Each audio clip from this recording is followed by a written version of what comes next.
कृष्ण भगवान की बांसुरी की कहानी। द्वापर युग का समय चल रहा था। भगवान श्री कृष्ण के रूप में महाविष्णु अपना 8वां अवतार में जन्म ले चुके थे। सभी देवता, भगवान, सुर, ऋषि मुनि भेष बदल कर एक एक करके बाल कृष्ण से मिलने आ रहे थे। वह देख भगवान शिव के मन में भी अपने प्रिय प्रभु से मिलने की इच्छा उत्पन्न हुई, पर यह सोचकर रुक गए कि बाल कृष्ण के लिए उपहार के रूप में क्या दिया जाए जिसे वह हमेशा अपने पास रखें।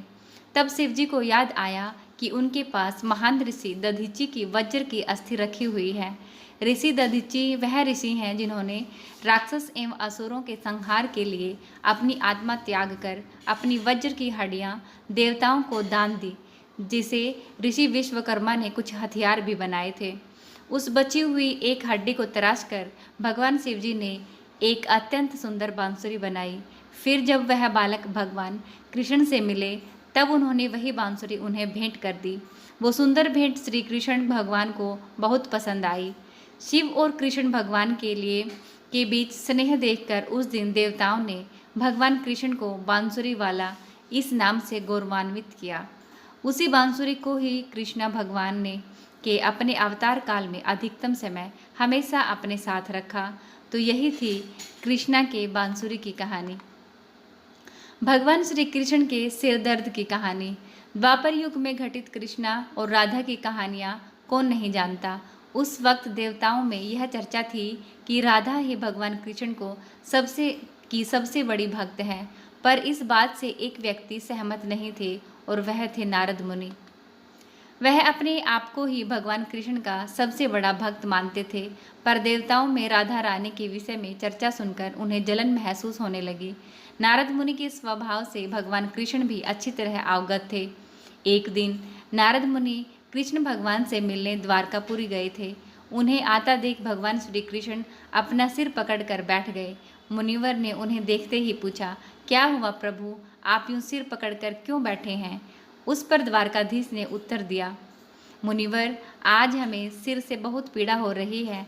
नारद बोले, तो प्रभु, इस पीड़ा को मिटाने का कोई उपाय है? कृष्ण ने कहा, हाँ, उपाय तो है। अगर मेरा सबसे बड़ा भक्त अपने चरण धोकर उसका चरण अमृत मुझे पिलाएगा तो मेरा सिर दर्द पल भर में ही ठीक हो जाएगा।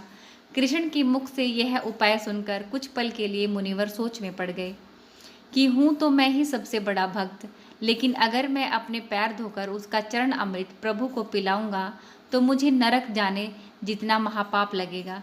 परंतु राधा को भी तो सब कृष्ण का बड़ा भक्त मानते हैं। इतना सोचने के बाद भगवान कृष्ण से आज्ञा लेकर नारद तुरंत राधा रानी के महल में जा पहुँचे और उन्हें प्रभु के सिर में हो रही पीड़ा और उसके उपाय के बारे में वृतांत सुनाया।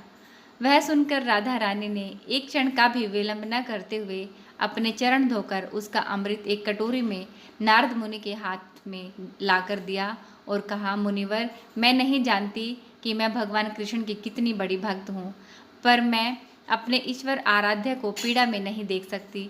राधा के मुख से वह सच्ची भक्ति भाव के शब्द सुनकर नारद मुनि की आंखें खुल गई और वह समझ गए कि राधा रानी ही कृष्णा की सबसे बड़ी भक्त हैं और प्रभु श्री कृष्ण ने यह लीला मुझे समझाने के लिए ही रची थी। कर्माबाई के खिचड़ी की कहानी। यह कहानी है भगवान कृष्ण की प्रिय भक्त कर्माबाई की। कर्माबाई बचपन से ही अपने पिता जीवन राम को कृष्ण भगवान की पूजा करते हुए देखती थी। वह कभी भी कृष्ण भगवान भोग लगाए बिना भोजन ग्रहण नहीं करती थी। जब कर्माबाई 13 साल की थी तब एक दिन जीवन राम को तीर्थ पुष्कर स्नान करने के लिए जाने की इच्छा हुई। साथ में उनकी पत्नी ने भी पुष्कर स्नान की इच्छा प्रकट की। जीवन राम अपनी बेटी को भी ले जाना चाहते थे, लेकिन दुविधा यह थी कि अगर वह सब घर से बाहर गए तो श्री कृष्ण को भोग कौन लगाएगा। तब जीवन राम ने इस नित्य कर्म की जिम्मेदारी कर्माबाई को सौंपी और कहा कि देखो बेटी कर्मा, सुबह भगवान कृष्ण को भोग लगाने के पश्चात ही तुम भोजन ग्रहण करना। कर्मा ने भी अपने पिता की हाँ में हाँ भर दी। अगले दिन सुबह कर्माबाई ने उठकर सबसे पहले गुड़ और घी डाल के बाजरे की खिचड़ी बनाई और भगवान कृष्ण की मूर्ति के सामने रख दी और बोली, भगवान, मैंने आपका भोग रख दिया है, आपको जब भूख लगे तब खा लेना। तब तक मैं घर के काम पूरे कर लेती हूँ। इतना कहकर कर्मा अपने घर कामों में जुट गई। काम करते करते बीच बीच में आकर देखने पर जब कर्मा को ज्ञात हुआ कि भगवान ने अभी तक खिचड़ी नहीं खाई है, तब उसे संदेह हुआ कि शायद खिचड़ी में घी और गुड़ कम है, इसलिए भगवान कृष्ण भोजन ग्रहण नहीं कर रहे हैं। तभी कर्मा बाई ने खिचड़ी में थोड़ा गुड़ और घी मिलाया और मूर्ति के सामने रख दी। वह बोली, भगवान, मेरे पिताजी जब खाते हैं तब तो आप खिलाते हैं, तब तो आप खा लेते हैं, तो अब क्यों नहीं खा रहे हैं? और अभी तो पिताजी बाहर गए हैं, उन्हें आने में बहुत दिन लगेंगे, तब तक आपको भोग लगाने की जिम्मेदारी मुझे दी गई है, इसलिए जब तक आप भोजन नहीं खाएंगे मैं भी कुछ नहीं खाऊंगी। इस तरह जिद पर अड़ी नन्ही कर्मा की प्यारी बातों से कृष्ण भगवान का सिंहासन डोल गया और फिर मूर्ति में से आवाज़ आई, बेटी कर्मा, तुमने पर्दा तो किया ही नहीं, तो मैं भोजन कैसे ग्रहण करूं? तब कर्मा बाई ने मूर्ति के आगे अपनी चुनरी का पर्दा किया और कुछ ही समय में कृष्ण मूर्ति के सामने रखी खिचड़ी की थाली खाली हो गई। अब कर्मा रोज सुबह सबसे पहले कृष्णा को बाजरे की खिचड़ी खिलाती और बाद में खुद भोजन ग्रहण करती। कुछ दिनों बाद घर लौटने पर कर्मा के माँ बाप भी कृष्ण की लीला देखकर दंग रह गए। इस तरह कर्माबाई ईश्वर कृष्णा की नसीम भक्त बन गई। अपने जीवन के अंतिम दिनों में कर्माबाई भगवान जगन्नाथ की नगरी जगन्नाथपुरी में एक कुटिया में बस गई थी। वहाँ एक दिन कर्माबाई की कुटिया के सामने एक तेजस्वी कांति वाला बालक आया और उसने कर्माबाई से कहा, मुझे भूख लगी है, मुझे खाना दो। उस वक्त भी कर्मा अपने भगवान कान्हा को खिचड़ी का भोग लगा रही थी। कर्मा ने उस बालक को भी खिचड़ी खिलाई। उसके बाद से ही वही बालक हर रोज कर्मा के हाथ की खिचड़ी खाने आने लगा। यह सिलसिला कई वर्षों तक चलता रहा। वह बालक कोई और नहीं, स्वयं जगन्नाथ भगवान थे, क्योंकि जिस दिन कर्माबाई का देहांत हो गया उस दिन जगन्नाथ भगवान की मूर्ति की आंखों से आंसू बह रहे थे और उसी रात मंदिर के पुजारी ने स्वप्न में जगन्नाथ भगवान आए थे और अपने दुखी होने का कारण भी बताया था कि उनकी परम प्रिय भक्त कर्माबाई गोलोक सिधार गई हैं। मैं रोज सुबह उसके हाथ की खिचड़ी खाता था, अब मुझे खिचड़ी कौन खिलाएगा? अगले दिन से मंदिर के पुजारियों ने निर्णय लिया, भगवान को रोज बाजरे की खिचड़ी का भोग लगेगा। उस भोग का नाम दिया जाएगा कर्माबाई की खिचड़ी। चावल के एक दाने की कहानी। द्वापर युग में पांडव वनवासी का जीवन जी रहे थे और महाकपटी दुर्योधन हस्तिनापुर में एक राजविलासी जीवन जी रहा था। एक दिन महर्षि दुर्वासा अपने शिष्यों के साथ हस्तिनापुर अतिथि बनकर पधारे थे। दुर्योधन ने काफ़ी अच्छी तरह से उनका आतिथ्य किया। इसी पवित्र कार्य के बीच दुर्योधन ने अपने मामा शकुनी के साथ मिलकर पांडवों को परास्त करने की एक नई योजना बनाई। जब महर्षि दुर्वासा ने कहा कि हम अब भोजन करेंगे, तब दुर्योधन बोला कि ऋषियों को भोजन करना तो एक महापुण्य का कार्य है, लेकिन महर्षि दुर्वासा मैं आपसे अनुरोध करता हूँ कि इस महापुण्य को प्राप्त करने का अवसर मैं अपने बड़े भ्राता युधिष्ठिर को देना चाहूँगा। इतना कहकर दुर्योधन ने महर्षि दुर्वासा और उनके शिष्यों को नज़दीक के वन में बसे युधिष्ठिर की कुटिया में भोजन करने के लिए भेज दिया, क्योंकि वह जानता था कि दोपहर के उस समय पांडव द्रौपदी सहित खाना खा चुके होंगे और कुटिया में अन्न शेष नहीं होगा। कुछ ही समय में महर्षि दुर्वासा अपने शिष्यों के साथ पांडवों की कुटिया के सामने थे। वहाँ युधिष्ठिर ने उनका बड़े आदर के साथ स्वागत किया। महर्षि दुर्वासा ने युधिष्ठिर को दुर्योधन के साथ हुआ अपना वार्तालाप बता दिया और कहा कि मैं और मेरे शिष्य स्नान के पश्चात भोजन ग्रहण करेंगे। इतना कहकर वह सभी ऋषिगण स्नान करने के लिए नदी पर गए। धर्मराज युधिष्ठिर ने यह बात तुरंत जाकर द्रौपदी को बताई। द्रौपदी ने कहा, इस वक्त तो हमारे पास कुछ भी भोजन शेष नहीं है। द्रौपदी का दिल यह सोचकर घबराने लगा, अगर ऋषियों को भोजन नहीं कराया तो उन्हें महर्षि दुर्वासा के क्रोध और श्राप का पात्र बनना पड़ेगा। उस कठिन घड़ी में द्रौपदी अपने मित्र सखा कृष्ण को याद करने लगी। उसी वक्त लीलाधर कृष्ण ने द्रौपदी की कुटिया के अंदर प्रवेश किया। उन्हें देखते ही द्रौपदी उनके पास दौड़ती हुई गई और उन्हें अभिवादन करके अपनी समस्त समस्या बताने लगी। कृष्ण ने कहा, द्रौपदी, तुम्हारी समस्या को कुछ समय के लिए भूल जाओ और सबसे पहले मुझे कुछ खाने को दो। मुझे बड़ी जोरों की भूख लगी है। तब द्रौपदी ने अक्षय पात्र लाकर कृष्ण के हाथ में दिया। साथ ही अपनी समस्या भी बताई। महर्षि दुर्वासा और उनके शिष्य कुछ देर में भोजन करने के लिए आने वाले हैं, लेकिन घर में जरा सा भी भोजन शेष नहीं है। द्रौपदी की बात सुनकर कृष्ण मुस्कुराए और पात्र में देखने लगे।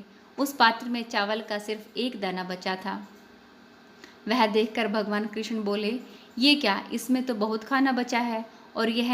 और वह चावल का वह बचा हुआ दाना उन्होंने खा लिया। इधर कृष्ण को चावल का वह दाना खाते ही उधर स्नान करके नदी से बाहर निकले महर्षि दुर्वासा और उनके शिष्यों का पेट भर गया और उन्हें डकार आने लगी और वह युधिष्ठिर की कुटिया के ओर आने के बजाय अपनी यात्रा के लिए प्रस्थान कर गए। इस तरह चावल के एक दाने से ही कृष्ण भगवान में ऋषियों को पेट भरकर उनके क्रोध और शाप में से पांडवों की रक्षा की। भगवान कृष्ण और कुम्हार की कहानी। यह कहानी भगवान कृष्ण के बाल्यकाल की है। बचपन में कृष्ण बड़े ही शरारती थे। आए दिन कृष्ण भगवान के नए नए उल्हाने रोज यशोदा मैया के पास आते रहते थे। इन्हीं उल्हानों से तंग आकर एक दिन यशोदा मैया छड़ी लेकर कृष्ण भगवान के पीछे दौड़ी और मैया से भागते भागते गोविंदा एक कुम्हार के घर घुस गए। उस वक्त कुम्हार अपने काम में व्यस्त था, पर जब कुम्हार की दृष्टि भगवान पर पड़ी तब वह बड़ा ही प्रसन्न हो उठा। कृष्ण बोले, कुम्हार जी, मेरी मैया बहुत क्रोधित है और छड़ी लेकर मुझे ढूंढ रही है। कुछ समय के लिए मुझे कहीं छुपा लीजिए। कुम्हार भगवान कृष्ण के अवतार स्वरूप से ज्ञात था। उसने तुरंत कृष्ण को एक बड़े से मिट्टी के घड़े के नीचे छुपा दिया। कुछ समय पश्चात जब यशोदा माँ ने वहाँ आकर पूछा, क्यों रे कुम्हार, क्या तुमने मेरे कान्हा को देखा है? तो कुम्हार ने जवाब दिया, नहीं मैया, मैंने नहीं देखा। कुम्हार और यशोदा मैया के बीच हो रहा संवाद भगवान श्री कृष्ण गौर से सुन रहे थे। फिर जब माता यशोदा वहाँ से चली गई तब कान्हा बोले, कुम्हार जी, मेरी माता यदि चली गई हो तो मुझे घड़े से बाहर निकाल दीजिए। कुम्हार बोला, ऐसे नहीं भगवान, पहले आपको मुझे वचन देना होगा कि आप मुझे 84 लाख योनियों के बंधन से मुक्त कर देंगे। कुम्हार की बात सुनकर कान्हा जी मुस्कुराए और बोले, ठीक कुम्हार, मैं वचन देता हूँ कि तुम्हें 84 लाख योनियों के बंधन से मुक्ति दे दूंगा।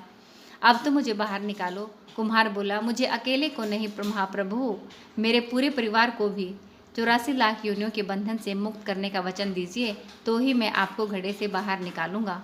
इस पर कृष्ण बोले, ठीक है भैया, मैं उन्हें भी 84 लाख योनियों के बंधन से मुक्त करने का वचन देता हूँ, अब तो बाहर निकाल दो। अब कुम्हार बोला, बस प्रभु जी, एक विनती और है, उसे पूरा करने का वचन देते हैं तो मैं आपको घड़े से बाहर निकाल लूँगा। कृष्ण बोले, अब वह भी बता दो। कुम्हार ने कहा, हे प्रभु जी, जिस घड़े के नीचे आप छुपे हैं उस घड़े को बनाने के लिए लाई गई मिट्टी मेरे बैलों पर लाद कर लाई गई है। आप मेरे उन बैलों को भी 84 लाख योनियों के बंधन से मुक्त करने का वचन दीजिए। कृष्ण भगवान ने कुम्हार का प्राणी प्रेम देखकर उन बैलों को भी मोक्ष देने का वचन दिया। कान्हा बोले, लो तुम्हारी सभी इच्छाएं पूरी हो गई हैं, अब तो इस घड़े से मुझे बाहर निकाल दो।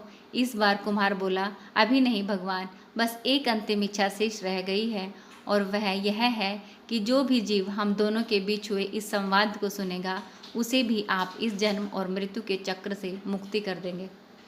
बस यह वचन भी दीजिए, तभी मैं आपको घड़े से बाहर निकालूंगा। कुम्हार की सच्ची प्रेम भावना देखकर कृष्ण भगवान अति प्रसन्न हुए और उन्होंने कुम्हार को तथास्तु कह दिया। फिर जाकर कुम्हार ने बाल कृष्ण को घड़े से बाहर निकाला, उनका साष्टांग प्रणाम करके उनके चरण धोए और वह चरण अमृत प्राशन करके अपने पूरे घर में उसका छिड़काव किया। अंत में कुम्हार प्रभु कृष्ण के गले लगकर इतना रोया कि उनमें ही विलीन हो गया। अगर आप भी कृष्ण के भक्त हैं तो हमारे चैनल को सब्सक्राइब कर लीजिए और ऐसे ही कहानियाँ सुनने के लिए हमारे चैनल को विजिट करते रहिए। धन्यवाद।